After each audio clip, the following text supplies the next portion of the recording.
तो कैसे हैं आप लोग भाई। आज हमारे एचआरडी मिनिस्टर सर आए थे लाइव और इसलिए थोड़ा वीडियो बनाने में लेट भी हो गए हैं।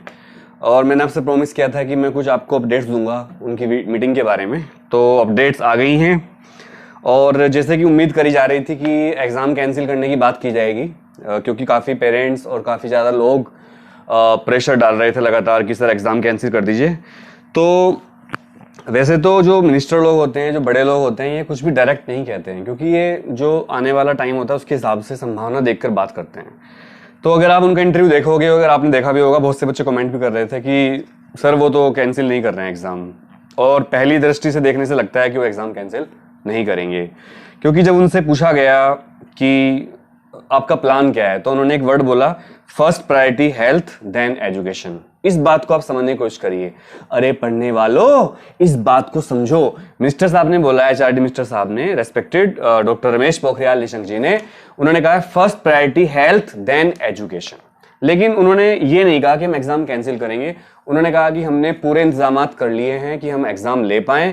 HRD ministry, NTA, NEET for IIT के लिए, और जो एचआरडी मिनिस्ट्री है और एजुकेशन डिपार्टमेंट है, वो पूरी तैयारी कर चुका है कि एग्जाम सही तरीके से, सुरक्षित तरीके से हो जाएं।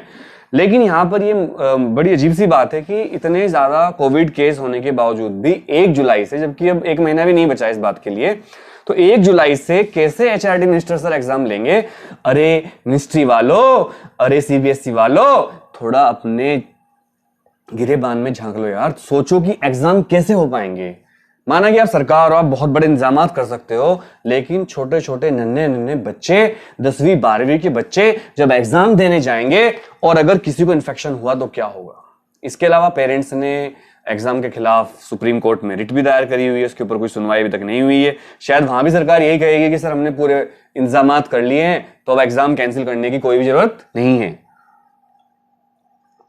लेकिन दोस्तों, जब उन्होंने पूछा कि एग्जाम सर आप कैसे लोगे, बड़ा अनसेफ रहेगा, तो उन्होंने कहा हमने सोच लिया है आप सब बच्चों को सेंटर पर कैसे पहुंचाएंगे। यानी कि देखो, उन्होंने एक तो कहा है कि आप अपने होम डिस्ट्रिक्ट जहां भी आप रह रहे हो वहां पर एग्जाम दे सकते हो, अपने आसपास के स्कूल में। दूसरी बात, उन्होंने सैनिटाइजर, ग्लोव्स, पीपी किट्स सबका इंतजाम कर लिया होगा टीचर्स के लिए, इन्विजिलेटर्स के लिए। मानता हूं, फिर भी सीबीएसई के लिए एग्जाम लेना खतरे से खाली नहीं होगा। इसीलिए उन्होंने कहा first priority health then education. मतलब अभी आज तारीख है 16 और अभी 14 दिन बचे हुए हैं 1 जुलाई तक के लिए, यानी कि 15 दिन मान लीजिए आप। 15 दिन में, अभी अरविंद केजरीवाल जी का इंटरव्यू देख रहा था, उन्होंने कहा था कि जुलाई तक यहाँ पर दिल्ली में ही केवल 5 लाख केस हो सकते हैं कोविड के। और अभी जो मोर्टेलिटी रेट चल रहा है, मरने का रेट लोगों का, वो 5% के आसपास चल रहा है। 3% से 5% गवर्नमेंट कह रही है, मेरे हिसाब से 10%। और अगर 10% भी माने तो बहुत बड़ी संख्या में लोग मरेंगे।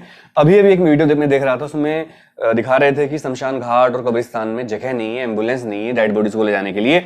ऐसी स्थिति में दोस्तों, बच्चों, एग्जाम होना मुश्किल हो जाएगा। तो आप बिल्कुल अभी उम्मीद खोइए मत कि एग्जाम नहीं होंगे। बट चलिए अब ये मानकर चलते हैं कि एग्जाम सीबीएसई लेगी, कैसे भी रिस्क लेकर लेगी 1 जुलाई से। तो अब हमें मॉडरेशन पॉलिसी के लिए लड़ना है।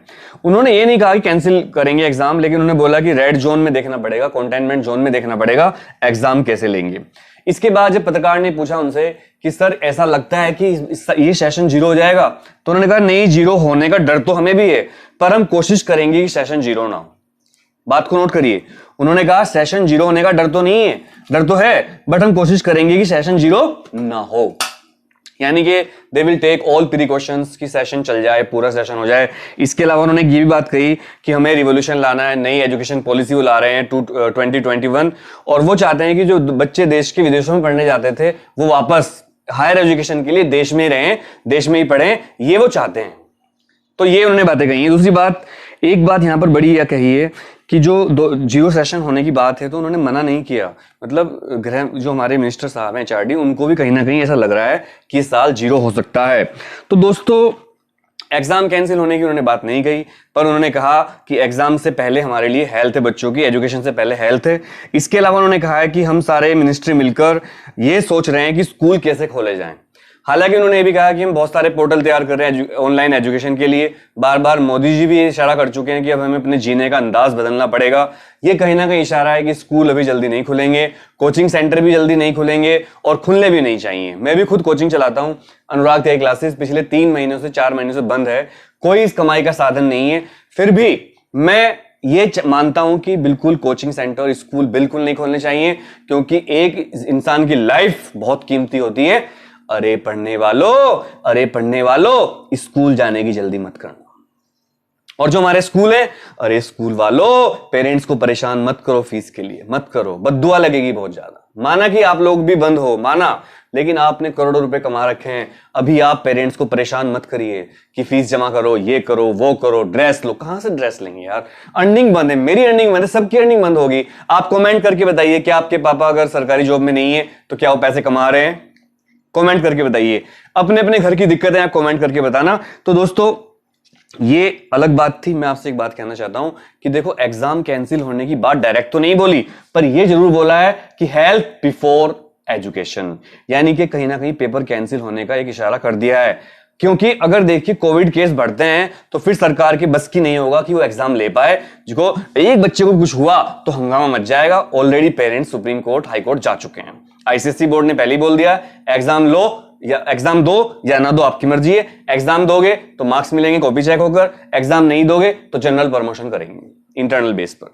मुझे लगता है अगर कोविड केस बढ़ते हैं या सरकार के इंतजाम पूरे नहीं होते या सरकार या एग्जाम होने शुरू हो जाए, मान लो 1 जुलाई को और 2 जुलाई को ही कुछ गड़बड़ हो जाए, तो एग्जाम बीच में कैंसिल हो जाएंगे और फिर होगा जनरल प्रमोशन। और उसके लिए चाहिएगा हमें मॉडरेशन पॉलिसी। मैं फिर आपसे कहता हूं, अरे पढ़ने वालों, मॉडरेशन पॉलिसी लगा दो।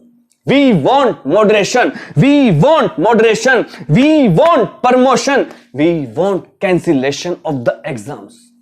लेकिन मैं तो एक टीचर हूं, मैं एक यूट्यूबर भी नहीं हूं, मैं एक टीचर हूं। मैं तो लड़ रहा हूं आपके लिए कि आप मेरी हेल्प कर रहे हो, लेकिन पूरी ताकत से नहीं कर रहे हो। आप मेरी हेल्प कैसे कर सकते हो? मैं आपसे पैसे नहीं मांग रहा हूं, मैं आपसे कोई और हेल्प नहीं चाह रहा हूं। मैं आपसे नहीं कह रहा लट लेके मेरे साथ चलो मारेंगे सीबीएसई वालों को, ना। We are democratic people. हम अपनी बात कानून के तरीके से कहेंगे। कैसे? ट्विटर, हमारे पास पावर है सोशल मीडिया की, फैला दो। जैसे बंबई के पेरेंट्स ने ट्विटर, फेसबुक पर मजबूर कर दिया आईसीएसई को कि एग्जाम ना ले, ऐसे ही हम भी करेंगे। और प्रमोशन के लिए और मॉडरेशन के लिए, उसके लिए आप मुझे ट्विटर पर फॉलो करिए। मेरी ट्विटर आईडी चैनल के अबाउट सेक्शन में आपको मिल जाएगी, वहां पर मुझे फॉलो करके, अगर आपका अकाउंट नहीं है अकाउंट बनाइए, फॉलो करिए और जो ट्वीट में करता हूं उनको रीट्वीट करिए। और जितना आप ज्यादा सब्सक्राइब करवा सकते हो चैनल को सब्सक्राइब करवाइए, अनुराग त्यागी क्लासेस को भी और अनुराग त्यागी डायरीज को भी, क्योंकि दोनों चैनल से हमें फाइट करनी है। इसके अलावा आप खुद भी ज्यादा से ज्यादा मॉडरेशन पॉलिसी के फेवर में रहिए। और एक बात सुनिए, अगर आप पढ़ने वाले बच्चे हो तो ये मत सोचना कि हम तो टॉपर हैं, हम क्यों मॉडरेशन लगवाएं, मेरा दोस्त पास हो जाएगा, साला पढ़ा तो है नहीं। अरे पढ़ने वालों, अरे टॉपर्स, ऐसा मत सोचो। एक कहावत सुनी होगी, कर भला तो हो भला। सुनिए, तो यार दूसरों का भला सोचो। मॉडरेशन का फायदा केवल उस बच्चे को नहीं होता जो फेल होने वाला है, मॉडरेशन का फायदा सबको होता है। मॉडरेशन का फायदा 95% तक की परसेंटेज के लिए होता है बच्चों। यानी कि अगर आपके 70% आ रहे हैं, 75, तो आपके 95 जा सकते हैं। अगर आपके 80 आ रहे हो तो आपके 95 जा सकते हैं। अगर आपके 85 आ रहे हैं आपके 95 जा सकते हैं। अरे टॉपर्स, अरे पढ़ने में अच्छे बच्चे वालों, मॉडरेशन के लिए मेरा साथ दो। चैनल को जितना ज्यादा सब्सक्राइब कर सकते हो, कैसे कैसे चैनल को सब्सक्राइब कर रखा है मैंने आज देखा। बिल्कुल फेक न्यूज देने वाले चैनल को 1.5 लाख सब्सक्राइबर, 3 लाख सब्सक्राइबर दे रखे हैं। मेरे से क्या नाराजगी है? मैंने क्या गलती कर दी? इतना बुरा हूं मैं? सब्सक्राइब नहीं कर सकते, प्लीज सब्सक्राइब करिए, हेल्प करिए। जितने मैं ट्वीट करता हूं उनको रीट्वीट करिए। अब हम एग्जाम कैंसिल की बात नहीं करेंगे, क्योंकि सरकार एग्जाम लेने जा रही है। अब वो कैंसिल कोरोना करवा सकता है, वो देखेंगे। भगवान ना करे कोरोना केस बढ़े, लेकिन अगर बढ़े तो एग्जाम कैंसिल करना पड़ेगा सरकार को। और अब हमें फोकस करना है प्रमोशन, जनरल प्रमोशन और मॉडरेशन पर। इसके लिए आप ज्यादा से ज्यादा मुझे ट्विटर पर, फेसबुक पर फॉलो करिए और चैनल को सब्सक्राइब करिए। दोस्तों याद रखिएगा, एक छोटी सी चिंगारी पूरे जंगल को जला देती है। एक छोटा सा प्रयास हमारा काम कर सकता है। ये मत सोचिएगा सर आप क्या कर लोगे, सर हम क्या कर लेंगे।